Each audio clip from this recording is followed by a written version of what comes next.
Today I'm doing an experiment that demonstrates Heisenberg's uncertainty principle.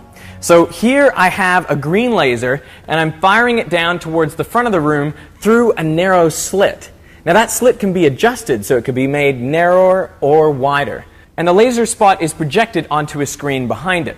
So what do you think is going to happen to this spot on the screen as I narrow the slit? Well, let's have a look. You see exactly what you'd expect. The spot gets narrower and narrower. The sides are getting cut off by the slit. Makes complete sense. And if you stop there, you would never realize that Heisenberg's uncertainty principle is at work.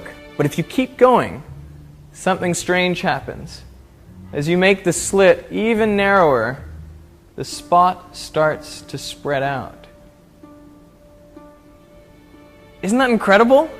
You're making the slit narrower, and yet the spot on the wall is getting wider.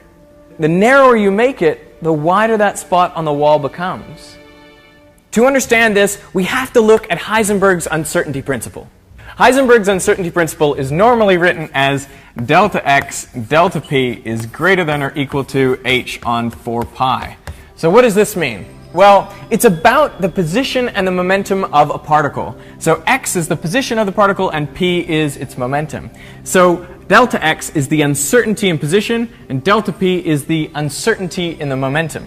Now, if you multiply those two quantities together, they must always be greater than or equal to h on 4 pi. Now, h is Planck's constant, and that deserves a video all to itself, like this one by 60 symbols. But for our purposes, it's just a very small number. So in our everyday lives, we don't come up against this uncertainty relation because everything is much, much bigger than h. But as we narrowed the slit, we were decreasing delta x for those photons. So we were getting more and more precise about where the photons were passing through that slit. And at a certain point, you come to this limit, so that if you narrow this any further, you're going to break this uncertainty relationship. So what needs to happen is the uncertainty in momentum needs to go up. I should specify this is uncertainty in momentum in the x direction, in the horizontal direction. So if before photons were going perfectly straight, now they must veer off to the left or to the right to ensure that we don't break Heisenberg's uncertainty relation. And the more you decrease your uncertainty in position, the more narrow you make that slit, the more the uncertainty in momentum has to go up. And so if these photons are going to the left and the right, that's going to produce a much wider beam.